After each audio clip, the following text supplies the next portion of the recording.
Good evening, everybody. It is Charlie here, and welcome back to another video on the Chatting Leeds YouTube channel. Hope everyone has had a great day so far. As always, it's time for another roundup of today's news in the world of Leeds United. Just before we get into it, as always, please smash that like button. Please subscribe to the channel if you are brand new as well. Get all of your thoughts and opinions in the comment section down below, and of course, hit that notification bell. There is the memberships feature on the channel as well. If you haven't checked that out, go and check it out. The link for that is in the description. It's $1.99 a month, and you'll see the perks that come along with it. So then, what's been happening today then? So there's a few things that I just want to talk about. Firstly, let's discuss Gnonto. Obviously, Gnonto is a player who I think I speak for the majority of the fan base and say that we would love to keep Gnonto at Ellen Road this summer. However, I do feel it is going to be difficult given the fact that he did so well for us in the Premier League last season. And obviously, we've been relegated now. He's an Italian international. He isn't just playing for their under-21s. He's featuring for their first team and doing really well for them as well. He's had interest from Europe as well, Italy, his home country. But there's a few reports circulating today that apparently a deal has been agreed between ourselves and Everton for the sale of Gnonto. Fee believed to be between 20 and 25 million pound. Do I see Everton spending that amount of money on him? I don't know, in all honesty. When I first saw it, I kind of thought it was a nonsense story, but I've seen a few outlets reporting it. So for me, the more journals, the more news accounts that start posting it, there must be something in it, at least. Obviously, I am aware that Everton have had interest in Gnonto since last season finished. I just don't know if I can imagine Gnonto playing under Sean Dyche. Dyche ball. I just can't see it myself. I feel like, no disrespect to Everton, but I feel like Gnonto is better than them. I feel like if he was to move to a team in the Premier League, he could do so much better.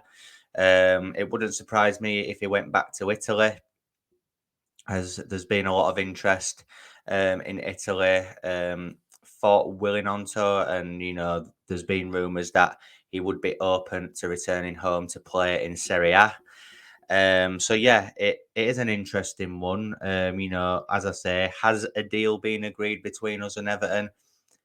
I'm not too sure. Can I imagine Gnonto playing under Sean Dyche? Absolutely not. I think Gnonto's way of playing, how direct he is on the ball, technically gifted. I just don't think he would suit a Sean Dyche team.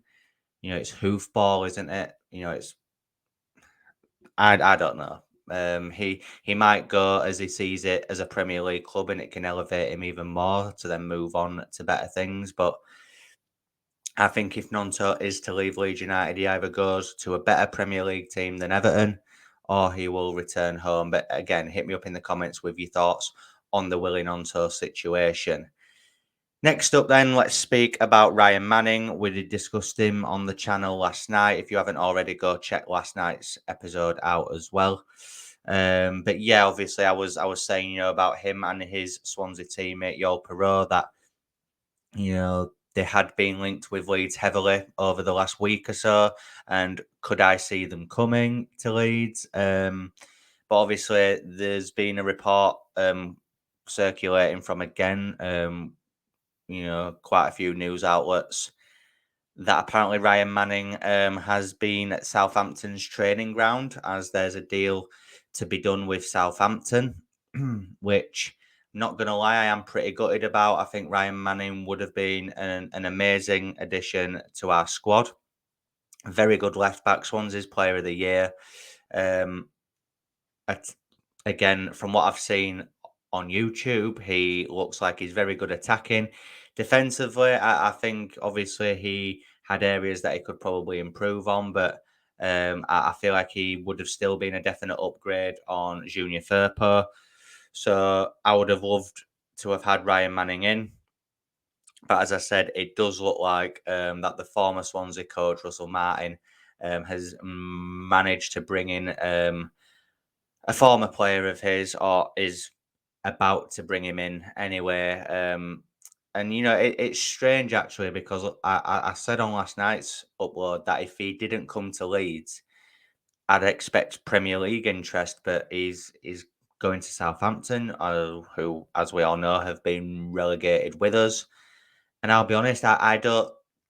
I'm not confident about Southampton gaining automatic promotion again this season. So it is, in a way, a bit of a weird move for me personally. I think if we can get our recruitment right, I think us and Leicester will really push for that automatic promotion spot.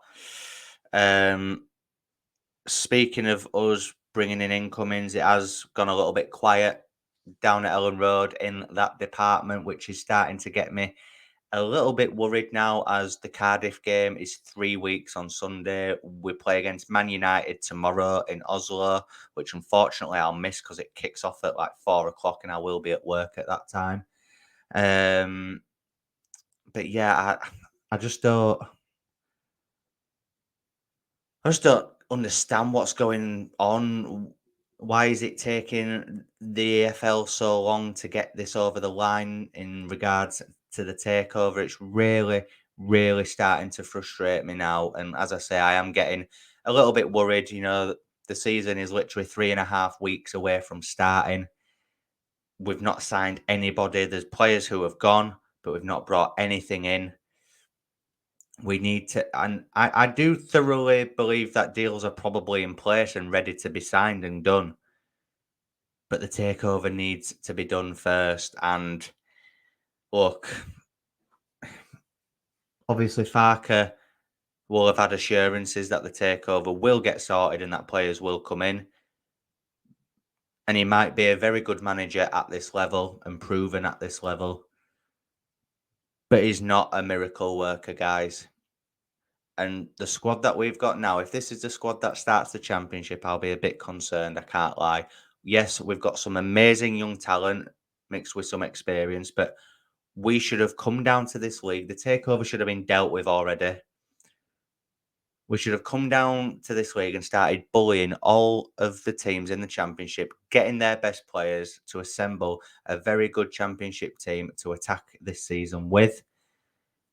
And here we are, 3.5 weeks away, and we've not signed anybody. Really, really worrying for me at the minute. But hopefully something can get sorted as soon as possible. And finally, just to end this upload on, guys, let's just discuss Patrick Bamford's situation. Again, a few Leeds United outlets reporting today that apparently Patrick Bamford would be open to an Ellen Road exit this window. Look, I'm not going to sit here and say I'm not bothered. I'm going to try and look at it objectively. I think Bamford, for the majority of his time at Leeds United, has been slightly above average. He had one amazing season in that first Premier League season where he scored 17 goals. He scored 16 in the Championship in the promotion season, which, yes, sounds good, but he should have had about 35 with the amount of chances that he missed in that season. He's been made of biscuits since the start of the season that we stayed up in. We've barely seen him. He's not scored a lot of goals. So it probably is the right time for him to move on. I don't think he'd have a good season at Leeds in the Championship this season. I really don't. I think he could have injuries. I just think his forms.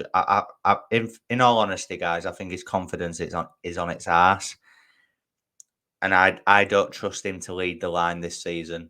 I don't. Might sound harsh, but I'm just being real with my opinion. We need to be doing better than Patrick Bamford. We need to be looking at Perot, Emmanuel Dennis, Sam Surridge, Akpom, whoever. But there's definitely better out there than Patrick Bamford. And if he's open to the move, let's get a good fee in for him and let's just move him on. Let's just move him on, because I feel like if we don't and he continues to put mediocre performances in, the abuse that he was getting last season. I'm not advocating it. Of course, I'm not. It was disgusting the amount of abuse that him and his family got. But that's just going to keep happening because there's always idiots in any fan base. But that's going to keep happening, and even more so. Let's just put him and us out of our misery, and let's just find a club. Let's get a good feeling for him and just move him on. But that would be what I would do this summer, guys. Again, hit me up in the comment section down below with all your thoughts and opinions on all the topics that we've discussed on this evening's upload. Please smash that like button on your way out. It really does help get the video out there. Please subscribe to the channel if you are brand new as well, and hit that notification bell so that you're aware of when I'm uploading and going live. Enjoy the rest of your evening, and I'll see you in the next one. Cheers.